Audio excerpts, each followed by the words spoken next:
Hello guys, pag-usapan lang natin si Alden Richard. Ayon kasi sa bali-balita, waiting lang sa ibibigay ni Lord. Alden Richard, game na game ng magkajowa. Ayon sa karagdagang bali-balita, bongga talaga si Alden Richard. Sa tingin ko, lahat talaga ay kayang-kaya niyang gawin. Ha? Aba, ano pa ba ang kulang sa kanya? Lahat nasubukan na niya. Imagine, nag-direct, nag-produce, uma-acting na super usay, kumakanta, nagko-concert, mausay, magsayaw, nagninegosyo. Ano pa ba ang kulang? Imagine ang hindi magawa ng ibang aktor na gagawa ni Alden Richard ng sabay-sabay, ha?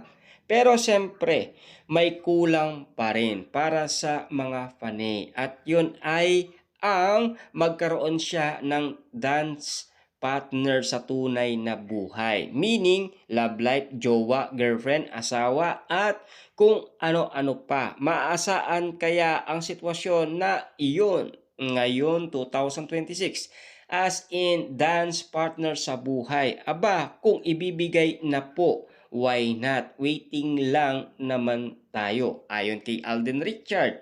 Ako, if there one thing I have learned in my experience ko about love sa stay ko dito sa industry, love will come to you.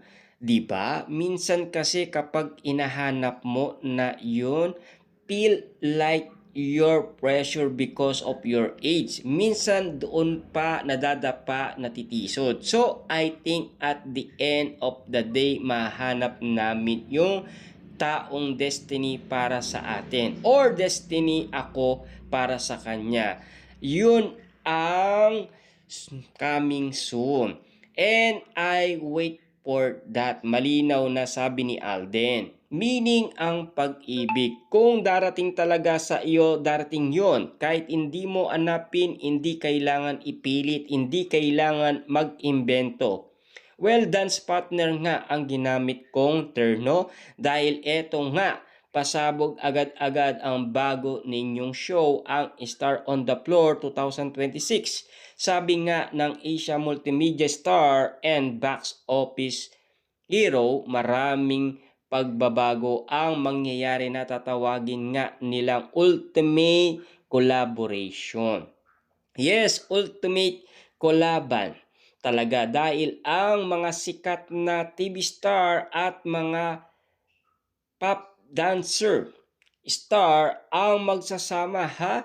At yes, bukod kay Alden na siyang host, magbabalik bilang mga judge sina Kapuso Primetime Queen Marian Rivera and Dance Master Coach J, at may bonus pa dahil join na rin sa group nila si River Cruz. Kaya nga ang tanong kay Alden ngayon, ano ba ang sayaw na buhay niya ngayon 2026? Tunod lang sa agos, sa haha, parang ito na rin yung fruits of my tinatanim ko in the past. I mean, the relationship, opportunity na yon. Mga tao po na inaalagaan ko. And at the same time, but right now, tignan na lang natin kung saan tayo dadalhin. But we never stop on moving forward. Of course, yung pagiging mabuti pa rin po with the people around us. I think that number one. Kaya nga po nung pinag-usapan ang Heart About Dance, sabi ko nga dito naman sa industry natin, hindi naman maalala kung gaano ka kagaling.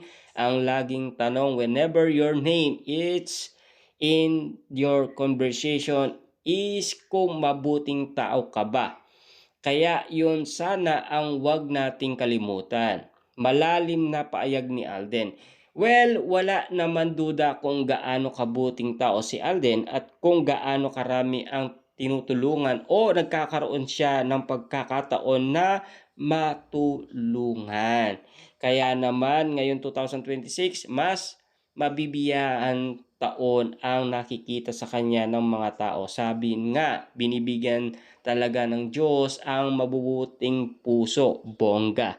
Kaya nga naman kasi sa tingin natin, waiting lang tayo. Pero may mga napapag-usapan nga naman kasi na tila ayon sa bali-balita meron na daw, nililihim lang talaga ni Alden Richard. Alam na natin kasi si Alden Richard na talagang tahimik lang.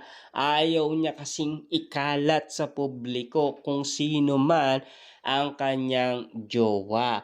At alam niyo naman siguro napapag-usapan pa rin silang dalawa ni Catherine Bernardo. Siyempre kadugtong na yon ng kanyang buhay dahil nakapartner niya na kasi ng 2 beses. Siyempre alam niyo na siguro, Hello Love Goodbye and Hello Love Again, na talagang kinilig ang karamihan at kinabaliwan ang kanilang love team.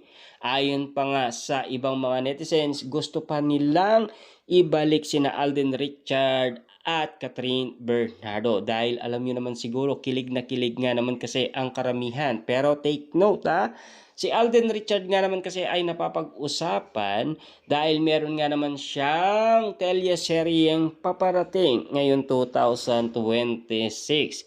Pero ang tanong nila, sana magkaroon muna ng jowa si Alden Richard para at least sa kanilang love team ay hindi na sila mangamba or magduda pa or mag-inala pa, lalong-lalo na kung kikiligin sila sa mga pinapakita ni na Alden Richard at Ladine Lustre. Dahil alam niyo naman siguro kung papaano magpakilig si Alden Richard. Grabe nga naman kasi tumitig itong si Alden Richard. Unlimited nga naman kasi kahit na si Mami Min Bernardo ay nabibigla at nagugulat nga naman kasi sa mga unlimited titig ni Alden Richard na ginagawa noon kay Catherine Bernardo. Kaya nga naman kasi ayon sa mga tao, Diyos ko, ano ba naman yan, titig na titig yan, napol na yan. Grabe nga naman kasi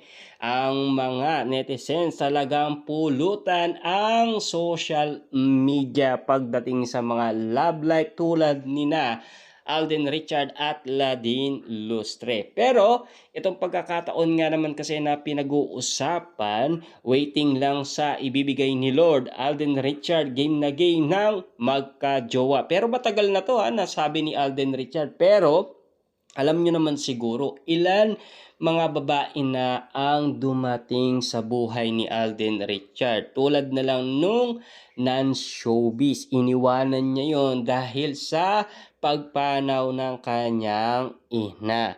Lalong-lalong na, ganun din naman ang nangyari kay Catherine Bernardo, 'di ba? Pinabayaan niya umano si Catherine Bernardo at siya ay sumuko. 'Di ba? Mas inisip niya ang kanyang pamilya at ang kanyang pagiging artista, 'di ba?